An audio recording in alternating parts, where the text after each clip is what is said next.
Hey guys, ఏంటి తెగ hair తుడిచేసుకుంటుంది అనుకుంటున్నారా? ఈ రోజైతే నా హెయిర్ రొటీన్ చెప్దాం అనుకుంటున్నా. ఇవేంటో తెలుసుగా, అదే అండి. ఇంగ్లీష్లో అయితే శీకాకాయ, తెలుగులో అయితే కుంకుడుకాయలు. నేనైతే ఎప్పుడు కుంకుడుకాయలు కొట్టేసి ఇలా ముందుగానే డబ్బాలో అయితే వేసుకుంటా, కావాలన్నప్పుడు యూస్ చేసుకుంటా. కొన్నే ఉన్నాయి కాబట్టి మొత్తం వంచేసి వాటర్ అయితే పోసేసుకున్నాను. అందరూ నార్మల్గా నైట్ నానబెట్టుకుని మార్నింగ్ అయితే తలస్నానం చేస్తారు.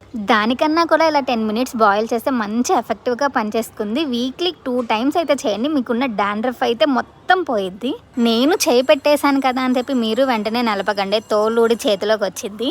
కొంచెం చల్లారాక మొత్తం నలిపేసి దాని రసం అంతా ఒక మగ్గులోకి తీసేసుకోవాలి. చూసారా ఎంత నొరగా వస్తుందో, చాలా బాగా పనిచేసిద్ది. ఎన్ని షాంపూస్ వచ్చినా ఇలా న్యాచురల్గా ట్రై చేసే దాని రిజల్ట్ అయితే దేనికి రాదు. చాలా జాగ్రత్తగా హెడ్ బాత్ చేయండి, కళ్ళలో పడితే మండిపోద్ది అంత ఎఫెక్ట్. మరి తర్వాత హాట్ వాటర్ పెట్టుకొని హెడ్ బాత్ చేస్తే ఇంకా సెట్.